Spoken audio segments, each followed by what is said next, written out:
चंदनपुरी घाटात एका शाळेच्या शालेय विद्यार्थ्यांना सहलीसाठी घेऊन जात असताना एक भयंकर अपघात घडल्याची माहिती सध्या समोर येते आहे। ही बस कोकणात सहलीसाठी जात असताना हा भीषण अपघात घडलाय।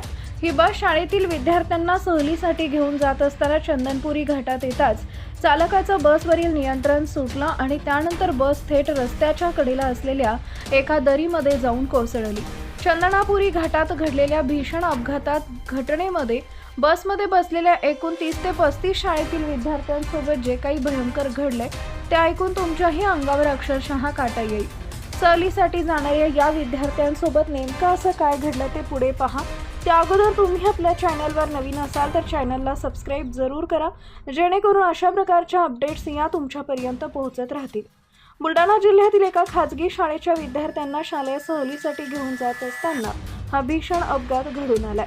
सहलीसाठी जाणारी ही बस चंदनपुरी घाटात येताच चालकाचं बसवरील नियंत्रण सुटलं आणि त्यानंतर बसमधील बसलेल्या विद्यार्थ्यांचा एकच आक्रोश सुरू झाला।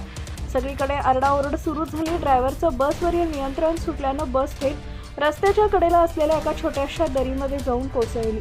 हा भीषण अपघात होता स्थानिकांनी मदतीसाठी धाव घेतली व बसमध्ये अडकलेल्या विद्यार्थ्यांना आत त्वरित बाहेर काढून जवळच्याच रुग्णालयात दाखल केले। अपघात इतका भीषण होता की बस खोल दरीत कोसळल्याचा आवाज ऐकताच परिसरात एकच खळबळ उडाली। काही क्षणातच स्थानिक नागरिक घटनास्थळी धावून आले, मात्र समोरचं दृश्य पाहून अनेकांचा थरकाप उडाला। भीषण अपघातात झालेल्या या स्कूल बसमध्ये 30 ते 35 विद्यार्थी असल्याची माहिती समोर येते आहे।